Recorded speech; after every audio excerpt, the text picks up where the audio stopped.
এই যে শীতকাল চলতেছে, এই শীতকালে আপনি মাছ চাষ করছেন, এই মাছ চাষে দেখা যাচ্ছে পুকুরে গ্যাস তৈরি হচ্ছে। এই গ্যাস থেকে আপনি পরিত্রাণ পাবেন কিভাবে?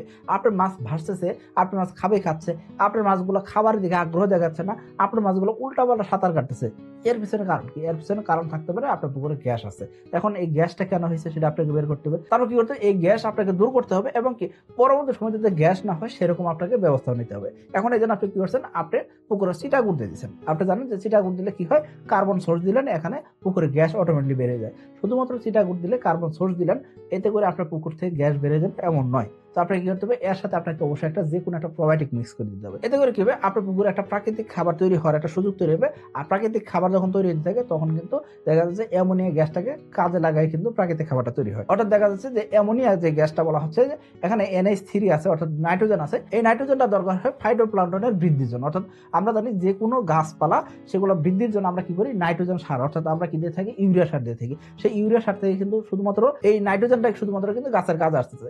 এখানেও পুকুরে অ্যামোনিয়া গ্যাস আছে, এই অ্যামোনিয়া গ্যাসের ভিতরে N আছে, অর্থাৎ নাইট্রোজেন আছে। এই নাইট্রোজেনটা কিন্তু এই যে পুকুরে যে শ্যাওলা আছে তাদের বৃদ্ধিতে কাজে লাগতেছে। এই জন্য দেখা যাচ্ছে পুকুরে অ্যামোনিয়া গ্যাসটা দূর হচ্ছে। আশা করি আপনি বুঝতে পারছেন। শুধুমাত্র চিটাগুড় দিলে কাজটা হয় না। এখন আপনি বলবেন যে আবার প্রোবায়োটিক কেন দিব? প্রোবায়োটিক দিলে কি হবে? এই কাজটা ত্বরান্বিত হইতে ভূমিকা পালন করবে। এখন শীতকালীন সময় এই পুকুরে গ্যাস হওয়ার পিছনে কারণ কি? কারণের ভিতরে যদি আমরা বলি অনেকগুলো কারণই আছে, তবে আমরা কয়েকটা কারণ উল্লেখ করবো, সেগুলো খুবই ইম্পর্টেন্ট কারণ, যেই কারণগুলোর জন্য আপনার মাছের এইরকম সমস্যা হচ্ছে। এই যে কারণগুলো বলবো তার ভিতরে প্রথম যে কারণটা বলবো সেটা কি? এই শীতকালীন সময় দেখবেন পানি তাপমাত্রাটা কমে গেছে। পানি তাপমাত্রা কমে গেলে ওই জায়গায় দেখবেন ফাইটোপ্লাঙ্কটন, জুপ্লাঙ্কটন এগুলো সঠিকভাবে তৈরি হতে পারবে না, বা ফাইটোপ্লাঙ্কটন যদি তৈরি হয় সেক্ষেত্রে অতিরিক্ত পরিমাণ ব্লুম করে ফেলবে। অর্থাৎ পুকুরে তলদেশে যে খাবারগুলো ছিল সেগুলো থেকে প্রাকৃতিক খাবার তৈরি হয়ে গেছে। অতিরিক্ত খাবার তৈরি হওয়ার কারণে দেখা যাচ্ছে কিন্তু পুকুরে কিন্তু আর আগের মতো ভারসাম্য থাকে না, একটা উল্টাপাল্টা একটা প্রতিকূল পরিবেশ তৈরি হয়ে যায়, যার কারণে পুকুরে গ্যাস হতে পারে। ২ নম্বর যে কারণ থাকে সেটা কি? আপনি যে খাবার দেন সেই খাবারটা অতিরিক্ত পরিমাণে দিচ্ছেন।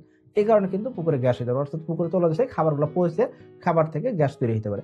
তারপর দেখা যাচ্ছে আমরা সারা বছর ধরে মাছ চাষ করি, তাই না? সারা বছর মাছ চাষ করার পরে বছর শেষে পুকুরটাকে সংস্কার করা দরকার হয়, কিন্তু আমরা সংস্কারটা করি না। অর্থাৎ পুকুরের তলদেশে দেখা যাচ্ছে অবস্থাটা একদম খুবই বাজে অবস্থায় আছে, পুকুরে পেরি জমে গেছে, যার কারণে দেখা যাচ্ছে ওই পুকুরে গুলাতে উর্বরতা হারাই ফেলতেছে, ওই পুকুর গুলাতে কিন্তু রেগুলার গ্যাস হয়। তারপর দেখবেন এই যে শীতকালীন সময় যখন আপনি মাছ চাষ করতেন সেক্ষেত্রে মাছের খাবার দিকে তেমন একটা রুচি থাকে না। এখন রুচি যখন না থাকে সেক্ষেত্রে মাছের বদ হজম হইতে পারে, এবং কি মাছ যতটুকু খাবার খাইলো সেই খাবারটা তার কাজে আসলো, বাদ বাকি যে খাবারটা খাইলো না সেই খাবারগুলো দেখা যায় অনেক সময় কিন্তু পুকুরে তলদেশে চলে গেল। পাশাপাশি কি করে? মাছ যে খাবারটা খাইলো সেই খাবারটা হজম হওয়ার পরে তার যে মলমূত্র আকারে বেড়ে আসতেছে, দেখা যাচ্ছে ওই জায়গায় প্রোটিনটা সঠিকভাবে না ভাঙার কারণে দেখা যাচ্ছে ওই প্রোটিন অংশগুলো পুকুরে পানিতে মিশতেছে, আর এই প্রোটিন থেকে দেখা যাচ্ছে প্রচুর পরিমাণে গ্যাস তৈরি হয়।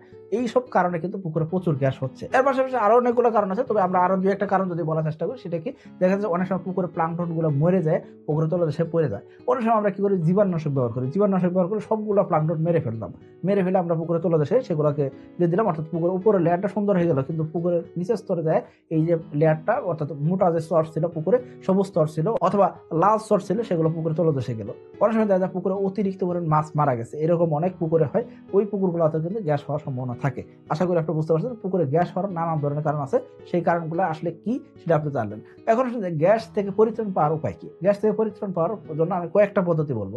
এক নাম্বার হলো পুকুরে গভীরতা বাড়াইতে হবে, অর্থাৎ পুকুরে পানির গভীরতা 4 থেকে 5 ফিট রাখতে হবে। যদি আপনার পুকুরে পানি 4 ফিট হয় তাহলে আপনি 1 ফিট পানি বাড়াবেন।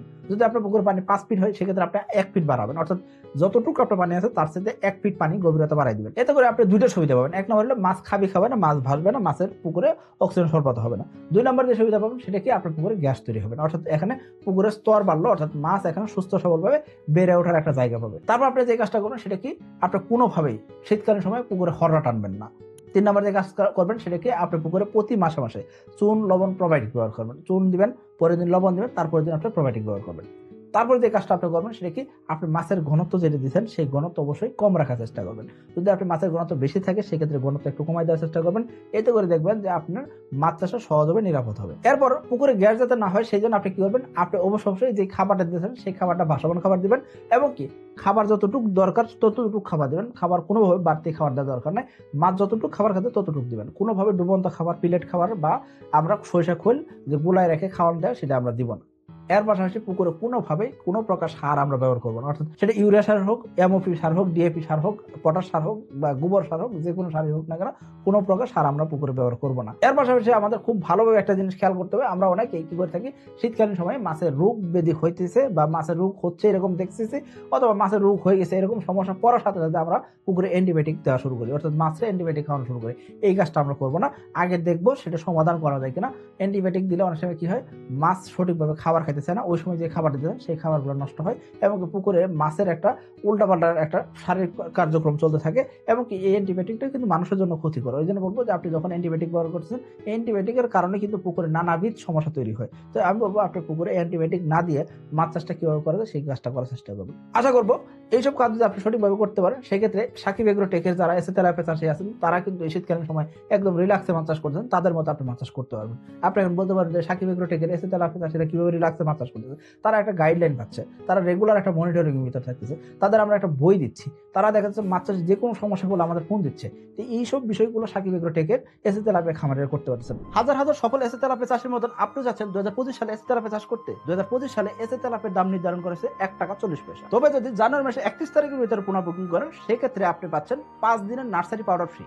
এই 5 দিনের নার্সারি পাউডারে আমরা আবার দিব হরমোন মিশ্রিত করে। আপনারা জানেন এসে তেলাপিয়া পোনাতে 28 দিন হরমোন সম্পন্ন করা থাকে। এর পাশাপাশি আরো 5 দিন যদি হরমোন মিশ্রিত খাবার খায়, সেই ক্ষেত্রে সেই তেলাপিয়ার পোনা হবে হৃষ্টপুষ্ট এবং কি আরো বেশি স্ট্রং। এই জানুয়ারি মাসে বুকিংকৃত পোনা আপনি মার্চ মাসে 23 তারিখ থেকে নিয়ে এপ্রিল মাসে 5 তারিখের ভিতরে ডেলিভারি নিতে পারবেন। সিজনের প্রথম পোনা দিয়ে আপনি মাছ শুরু করতে চাইলে আপনার বুকিংটি আজই নিশ্চিত করুন। সো আপনার যদি ইচ্ছা থাকে সাকিব এগ্রোটেকের এসে তেলাপিয়া চাষ করে দেবো, সেক্ষেত্রে স্ক্রিনে যে নাম্বার আছে সেই নাম্বারে ফোন দিয়ে দেখেন। আশা করবো এসে তেলাপিয়া পোনা আপনাকে নিরাশ করবে না, আপনি একজন সফল খামারি হতে যা লাগে সেই কাজটা কিন্তু সাকিব এগ্রোটেক আপনাকে সাপোর্ট দিয়ে যাবে। আশা করবো সাকিব এগ্রোটেকের বাংলাদেশে হাজার হাজার সফল উদ্যোক্তার মধ্যে আপনিও একজন হবেন। সবাই ভালো থাকবেন, সুস্থ থাকবেন। আসসালামু আলাইকুম।